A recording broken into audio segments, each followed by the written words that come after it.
Hello friends, ಅಲ್ಮಲ್ಲಿ ಮಾತಾಡಲ್ಲ. ನಾನು ಕೀರ್ತಿ. ಇವತ್ತು ಆತನಿಗೆ ಕಿವಿ ಚುಚ್ಚುತ್ತಾರೆ. ಎಲ್ಲ ರೆಡಿ ಮಾಡಿದ್ದಾರೆ. ಅತ್ತರು ಕೂಡ ರೆಡಿ ಆಗಿದ್ದಾನೆ.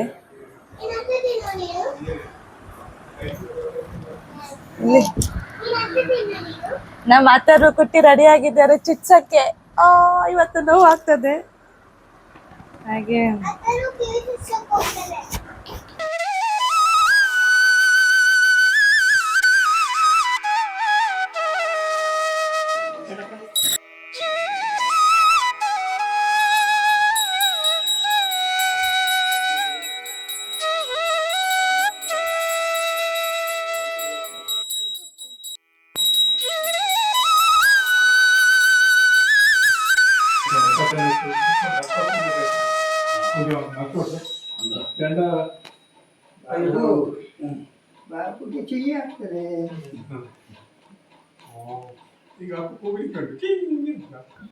ಫಸ್ಟ್ ಬರುವಾಗ ಅವರು ಈ ತರ ತಗೊಂಡು ಬಂದಿದ್ರು. ಅದು ಇಲ್ಲಿಂದ ಬ್ಯಾಂಗ್ಳೂರಿಂದ ತಂದದ್ದು.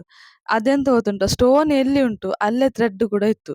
ಅದು ತಿರುಗಿಸ್ಲಿಕ್ಕೆ ಉಲ್ಟಾ ಆಗ್ತದಲ್ಲ, ನಮ್ಮ ಸೈಡ್ ಎಲ್ಲ ಹಾಗೆ ಆಗುದಿಲ್ಲ ಅಲ್ಲ. ಹಾಗೆ ಮತ್ತೆ ಇಲ್ಲೇ BC ರೋಡಿಂದ ಬೇರೆ ಇಯರಿಂಗ್ ತರುವ ಅಂತೇಳಿ ಶಾಪಿಗೆ ಹೊರಟ್ವಿ. ಅಲ್ಲಿ ಶಾಪಲ್ಲಿ ನೋಡಿ ಅಂತ ಎಷ್ಟು ಚಂದ, ನೋಡುವಾಗಲೇ ಖುಷಿ ಆಗ್ತದೆ. ರೇಟ್ ಕೂಡ ಹಾಗೆ ಇತ್ತು. ಹಾಗೆ ನಾನು ಅದನ್ನೆಲ್ಲ ಎಂತ ನೋಡ್ಲಿಕ್ಕೆ ಹೋಗ್ಲಿಲ್ಲ. ನಾವು ಡೈರೆಕ್ಟ್ ಹೋಗಿ ಅದು ಕಿವಿದು ಕೇಳಿದ್ವಿ. ಅವರು ಅದು ಮ್ಯಾಚ್ ಮಾಡ್ಬೇಕಲ್ಲ ಸೈಜ್, ಹಾಗೆ ಸೈಜ್ ಮ್ಯಾಚ್ ಮಾಡ್ತಾ ಇದ್ವಿ. ಅದಾದ್ಮೇಲೆ ರೇಟ್ ಎಲ್ಲ ಫಿಕ್ಸ್ ಮಾಡಿ ಅಲ್ಲಿಂದ ಹೊರಟ್ವಿ. ಆಮೇಲೆ ನಮ್ಮ ಮನೆಗೆ ಚುಚ್ಚಲಿಕ್ಕೆ ಬಂದಿದ್ರಲ್ಲ, ಅವರ ಶಾಪಿಗೆ ಹೋದ್ವಿ ನಾವು ಚುಚ್ಚಿಸ್ಲಿಕ್ಕೆ ಅಂತೇಳಿ. ಅಲ್ಲಿ ಇವರಿಗೆ ಹಿಡ್ಕೊಂಡು ಕೂತ್ಕೊಳ್ಳಿಕ್ಕೆ ನನಗೆ ಆಗುದಿಲ್ಲ ಅಂತ ಹೇಳಿದ್ರು. ಅವ್ರಿಗೆ ಕೂಡ ಒಂಥರ ಆಗ್ತಿತ್ತು. ಮತ್ತೆ ಚಿಕ್ಕಪ್ಪ ಇದ್ರಲ್ಲ, ಅವ್ರು ಹಿಡ್ಕೊಂಡು ಕೂತ್ಕೊಂಡ್ರು. ಮತ್ತೆ ನಾನು ಕೂಡ ಹಿಡ್ಕೊಂಡು ಕೂತ್ಕೊಂಡೆ. ನನಗೆ ಕೈ ಕಾಲೆಲ್ಲ ನಡುಗ್ತಾ ಇತ್ತು. ನನಗೆ ಒಂಥರ ವಾಯ್ಸ್ ಓವರ್ ಕೊಡ್ಲಿಕ್ಕೆ, ಅದನ್ನು ನೋಡ್ಲಿಕ್ಕೆ ನನಗೆ ಆಗ್ತಿಲ್ಲ ಅವ್ರು ಕೂಗುದನ್ನು. ಅದು ಹಾಗೆ ಅಲ್ಲ, ಎಲ್ಲರಿಗೂ ಗೊತ್ತಿರ್ಬೋದು. ಮತ್ತೆ ಒಂದು ಸೈಡಿದು ಹೇಗೋ ಆಯ್ತು, ಇನ್ನೊಂದು ಸೈಡಿದು ಕೂಡ ನನಗೆ ಎಂತ ಮಾಡುದು, ಚುಚ್ಚಿಸ್ಲೇಬೇಕಲ್ಲ, ಮತ್ತೆ ಎಂತ ಮಾಡುದು. ಹಾಗೆ ಹೇಗೂ ಚುಚ್ಚಿಸಿ ಆಯಿತು. ಮತ್ತು ಆದ ಕೂಡಲೇ ತಂಗಿ ಎತ್ತಿಕೊಂಡು ಹೊರಗಡೆ ಕರ್ಕೊಂಡು ಹೋದ್ಲು. ಸ್ವಲ್ಪ ಗಾಳಿಗೆ ಎಲ್ಲ ಸ್ವಲ್ಪ ಸಮಾಧಾನ ಆಗ್ತದೆ ಅಂತ. ಅದು ಆ್ಯಕ್ಚುಲಿ ಅಷ್ಟೇ ಹೊತ್ತು ನೋವು, ಮತ್ತು ನೋವು ಅಂದರೆ ಅಷ್ಟು ನೋವು ಇರುವುದಿಲ್ಲ. ಅದು ಆ ಮೂಮೆಂಟಿಗೆ ನಮಗೊಂಥರ ಆಗ್ತದೆ ಅದನ್ನು ನೋಡಲಿಕ್ಕೆ. ಆಮೇಲೆ ಅದಾಗಿ ಮನೆಗೆ ಬಂದ್ವಿ. ಮನೆಗೆ ಬಂದು ಅವನು ಮಲ್ಕೊಂಡ ಮಗು. ಅದಾದಮೇಲೆ ಸಂಜೆ ಇವರು ರಿಟರ್ನ್ ಊರಿಗೆ ಹೊರಟರು. 7:30ಗೆ ಟ್ರೈನ್ ಇತ್ತು. ಹಾಗೆ ಸಂಜೆ ಹೊರಡ್ಬೇಕಾದ್ರೆ ಅಲ್ಲಿ ಮಗನದು ಚಟಪಟ ಆಗ್ತಾ ಉಂಟು, ಅಪ್ಪನೊಟ್ಟಿಗೆ ಹೋಗ್ತಾನೆ ಅಂತ. ಅಲ್ಲ, ಅವನಿಗೆ ಸ್ಕೂಲ್ ಅಲ್ಲದಿದ್ರೆ ಕಳಿಸ್ಬೋದು. ಕಳಿಸಿದ್ರೆ ಎಂತ ಗೊತ್ತುಂಟಾ, ಅವನು ಅಲ್ಲಿ ನಿಲ್ಲುದು, ನನ್ನನ್ನು ಬಿಟ್ಟು ಅವನು ನಿಲ್ಲುವುದಿಲ್ಲ. ಅವರು ನೈಟ್ ಟ್ರೈನಿಗೆ ಹೊರಡುದು. ಇವನು ಒಟ್ಟಿಗೆ ಕಳಿಸಿ ಬೆಳಿಗ್ಗೆ ಎತ್ತಾಗ ಅಮ್ಮ ಬೇಕು ಅಂತ ಹೇಳಿದ್ರೆ ಎಂತ ಮಾಡುದು. ಹಾಗೆ ಮತ್ತೆ ಇನ್ನು ರಜೆ ಯಾವಾಗಾದ್ರು ಬಂದ್ರೆ ಕರ್ಕೊಂಡು ಹೋಗ್ತಾನೆ ಅಂತ ಹೇಳ್ತಾ ಇದ್ರು.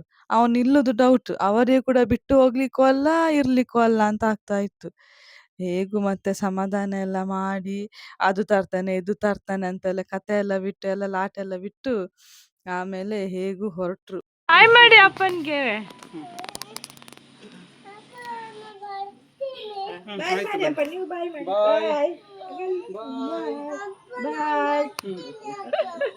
ಅದಕ್ಕೆ ಮುಖದಲ್ಲಿ ಕೆಂಪಾಗಿದೆ. ಆಯ್ತಾಯ್ತು, ಬತ್ತಿ ಕೀರ್ತಿ.